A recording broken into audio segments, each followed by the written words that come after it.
Thursday welcome into lcpioneers.com live, presented by PioStream, as we are with you 4 days a week, Tuesday through Friday, 11:30 a.m. Pacific time on Facebook Live. You can simply bookmark lcpioneers.com/live to find us, and all of our past shows available to watch on demand at lcpioneers.com. Click the lcpioneers.com live tab, or you can always follow us on YouTube, youtube.com/lcpios.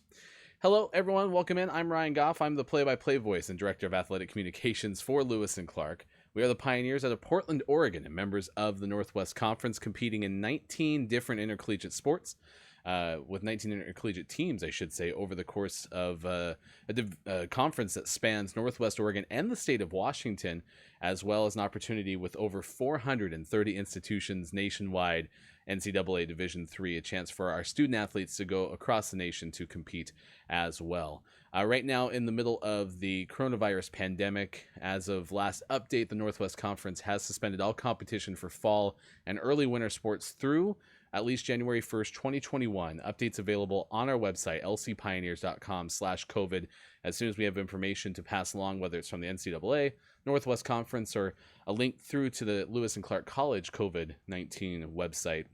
Those details available at lcpioneers.com/COVID. We invite you to stay in touch with us. You can do so through comments as well as email. sports@lclark.edu is our email address. As our guest in a few minutes will be head coach of Lewis and Clark softball. Have a chance to talk to Shawna Cyrus, 12th season as the head coach of the Pioneers, and have a chance to catch up on what fall 2020 was like for her as the head coach of the program, but also for the softball team, to hear how everything has been going, at least through this stage of November.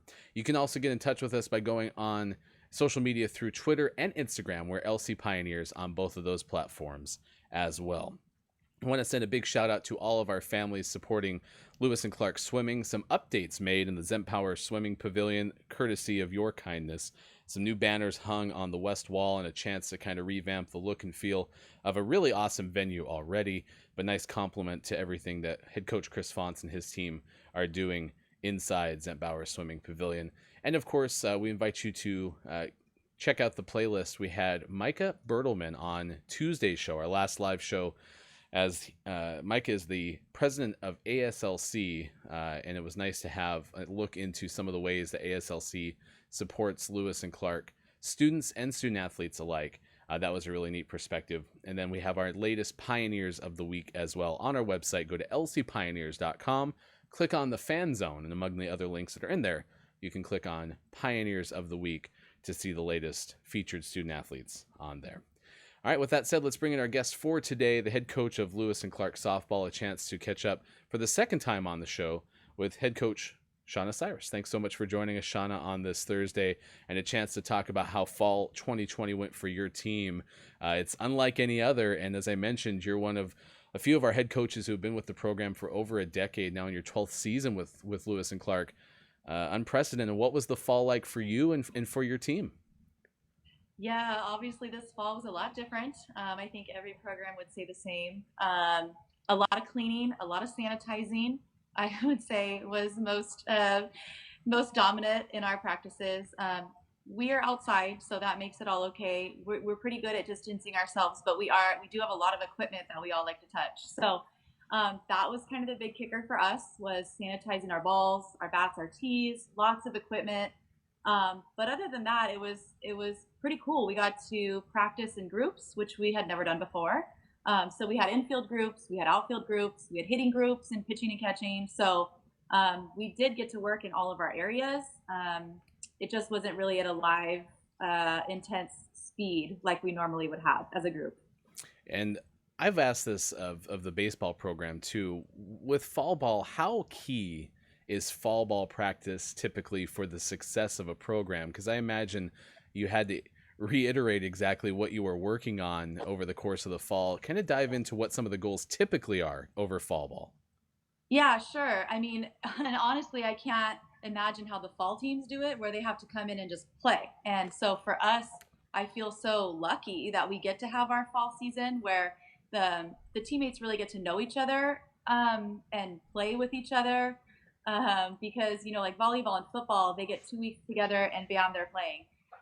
So us, it's a really good time for our freshmen to sort of immerse themselves into the program, the returners to get to know them. Um, it's just really like a good refresher on all kinds of stuff, getting our feet wet, getting our bodies ready to play for the spring. So that's basically what the fall is for. Just getting out there and being together before we have to like really dive in. Now, I mentioned trying to figure out kind of on the fly. I mean, there's a kind of an ever changing mark to hit with regulations because there's so many things that are controlling how the response to the pandemic is going. As you look back at everything that's happened over the last 2.5 months, and maybe even back to mid-March when your spring season was canceled midstream, what are some of the positives that have come out of something that otherwise is fairly negative, certainly with the pandemic?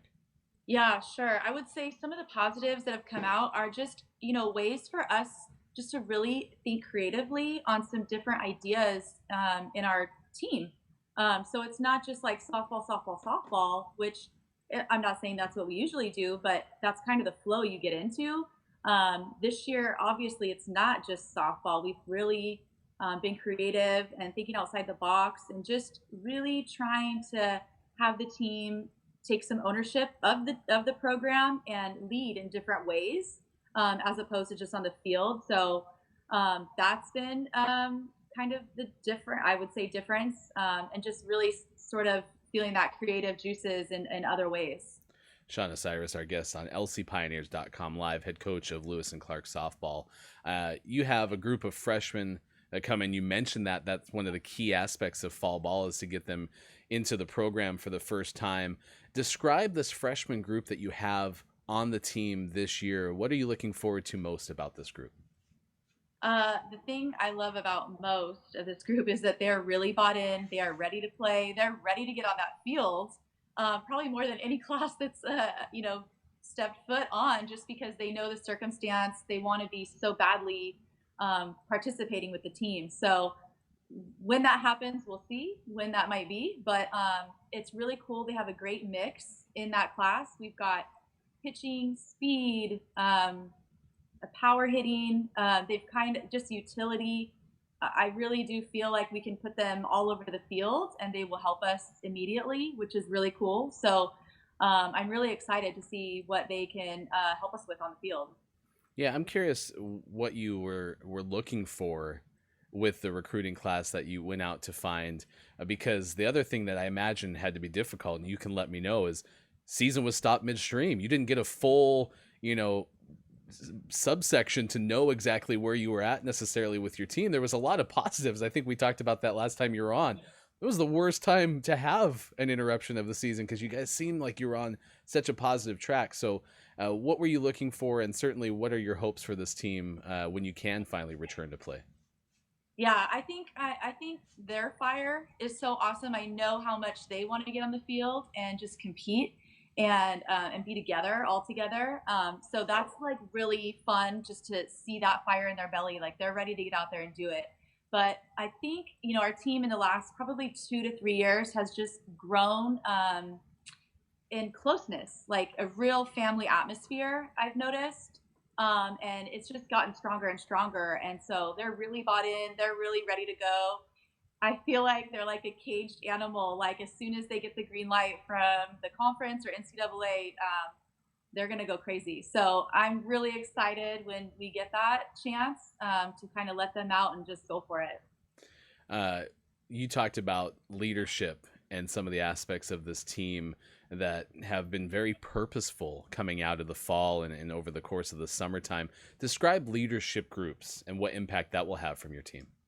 Yeah, so we're just trying to think outside the box in terms of creating leaders. Of course, we want leaders on the field, but we want leaders all around. Like when they leave Lewis and Clark, we want them to go explore and be parents and have careers and all of that. So now we've really been thinking about leadership. How can we make that? What does that look like when we're not on the field all the time? So we've got a diversity and inclusion committee group, and we've got 4 of our student athletes that kind of head that up. And what they do is basically they bring articles to our team, they bring videos and movies, things that we can all watch together and have discussions about. And that's been really awesome having that. And some of them are super passionate about just social justice work and all kinds of different areas. So that's been really, really fun. And I want to say two of them are freshmen, which is really cool because they've really jumped in and wanted to really, take some ownership over that and help the team in that area. And then we have another one that's a community service, like a service group, and I think we've got 5 or 6 on that one. And they're, putting together all kinds of ideas to work with kids on, help with their Zoom classes, to writing letters to the elderly that are being neglected a little bit right now, holed up in their, homes that can't get out. So they have a lot of ideas, and they're reaching out to a lot of people, just finding ways that we can help, however that looks.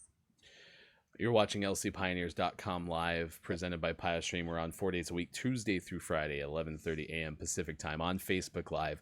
And you can watch all of our past shows through the fan zone at lcpioneers.com or youtube.com/lcpio. Shawna Cyrus, our guest, the 12th year head coach of Lewis and Clark softball. Describe the coaching staff for us, especially given the circumstances in the pandemic. I imagine as a coaching staff, you had to work a little bit more together to figure out solutions to how you were going to work through the fall. What's the makeup of this coaching staff? Yeah, it's been interesting, honestly, because I mean, currently no one's allowed to hire, so we're in this kind of odd space about hiring assistants.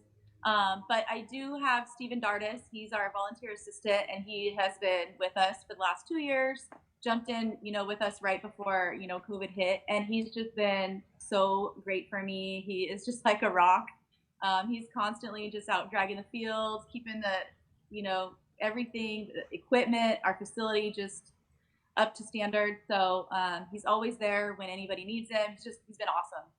And then we're trying to hire on Mariah Dawson, who is a pitching coach who's pretty well known in our area, in the Northwest, for just her skills, both as a player and as a coach. So we're pretty thrilled to kind of add her in, and our pitchers are super excited to work with her as well.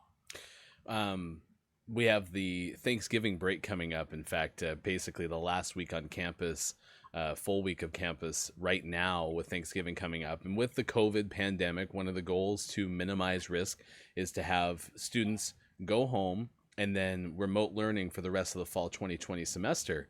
And it made me think, as a coach, how do you try to stay in contact over the course of what's going to end up being a longer winter break than normal? Yeah, I mean, it's going to be a couple months of us being apart, which is crazy to think about. But I think that our team is pretty devoted to each other, in terms of working out and staying connected however they can. We're going to Zoom as much as we can, of updating any information that we hear from NCAA. I know they're, again, super anxious to know what's going on and when. So we're just going to keep updating them the best that we can. But they do a great job of really just staying connected. I think our older, players are really good about having, trivia nights together and just having them just all checking in together. So I'm pretty comfortable letting the juniors and seniors sort of lead the way in terms of them just keeping in contact with each other.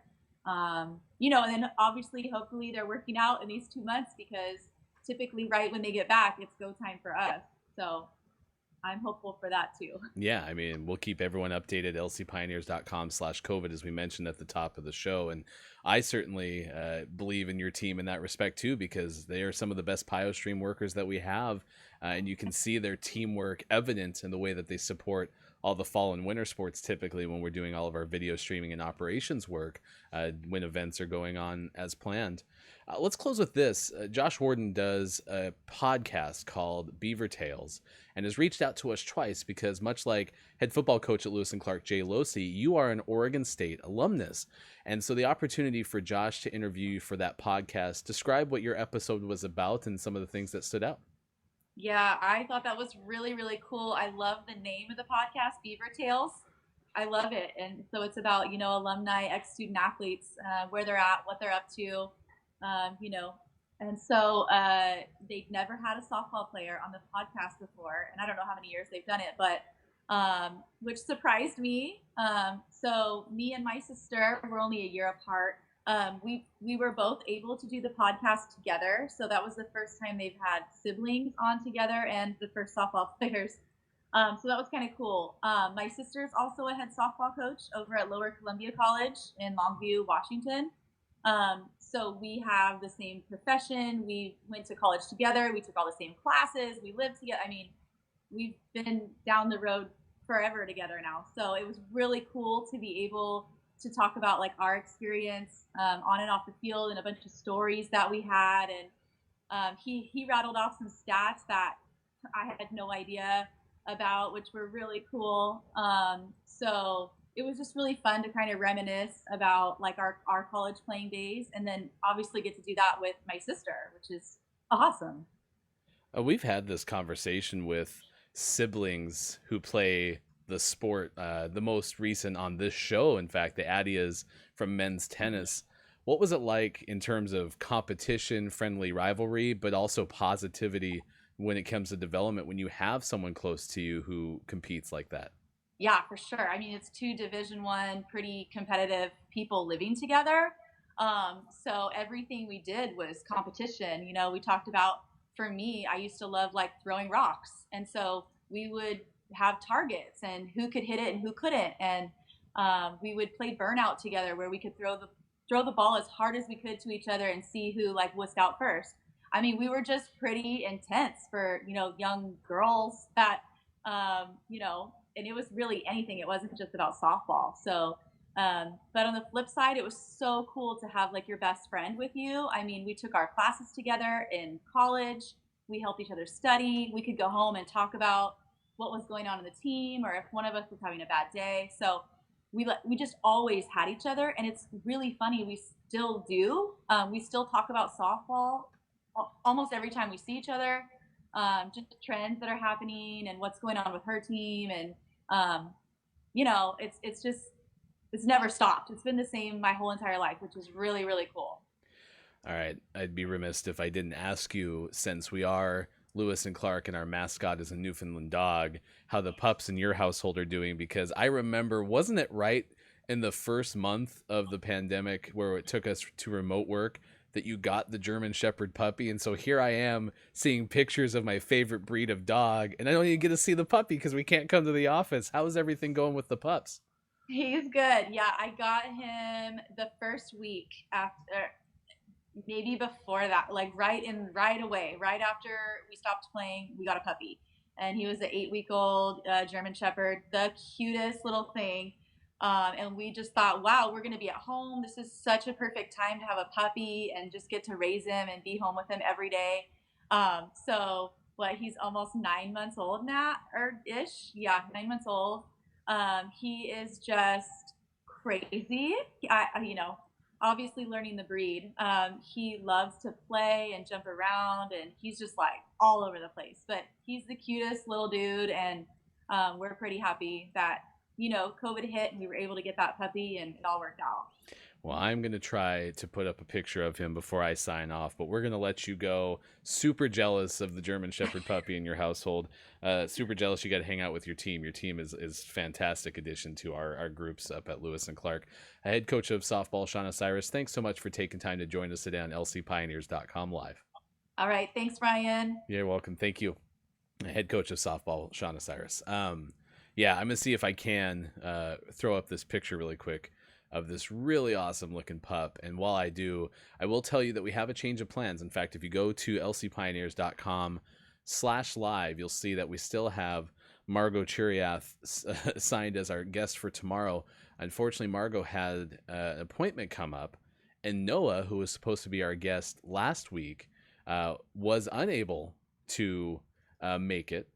So now we're going to kind of flip everything and have Margot coming up on a future episode of lcpioneers.com live, and instead we'll have Noah coming up tomorrow from women's track and field. So it all actually ended up working out, but not necessarily in the way that we had expected. So it'll be fun to have a chance to talk to both of them. And in the interest of live TV and not being able to do this any differently, I'm just going to throw the picture of the pup up because it's right on top of the frame there. Otherwise, Would have moved it to the orange background. Can't do it quickly enough. So there you go. That is a good-looking German Shepherd, and super jealous. I can't wait till we can all be back together on campus so I have a chance to hang out with Coach Cyrus's dog. But until that day, everyone stay safe, certainly, as we continue to try to do the best we can to minimize risk, stay healthy, and certainly down the road, get back to competition as soon as we possibly can. And I'll put up that website one more time, lcpioneers.com/COVID, for the latest updates pertaining to return to competition for Lewis and Clark athletics. So we'll talk to Noah again tomorrow, coming up on Lewis and Clark on lcpioneers.com live. Big thanks to Coach Shawna Cyrus for joining us today, and big thanks to you for watching, as we've had a chance to keep the show going since the last day of March 2020. I'm Ryan Goff. Thanks for having fun with us. We'll talk to you again soon for more lcpioneers.com live, presented by PioStream. Goodbye, everybody. I'm Ann Bentley. I'm an associate professor of chemistry, and in this research group, I supervise the 2 students working in the Rogers program this summer in our lab. The brown bag experience is a good chance for students to get experience presenting their work that they've done in the lab, especially to an audience that's not technical. What's intriguing about the brown bag experience is it incorporates all of the Rogers program. So I'm able to hear people in the psychology department and what research they're doing, but it also gives us the opportunity to share our research with the greater science community at Lewis and Clark. And for incoming students, the summer program is really beneficial for getting opportunity in research. So I've had the opportunity for research in the past, but other students may not have the same opportunities. So it's nice to work in a professional lab setting and potentially have the opportunity to publish a paper, which looks really good moving on into doing professional research out in the field. The students grow a lot during the summer in their ability to learn the techniques and apply the techniques and suggest their own ideas for what could come next and interpret their data. It's just a big, usually if they haven't done research before, they learn a lot in that short period of time.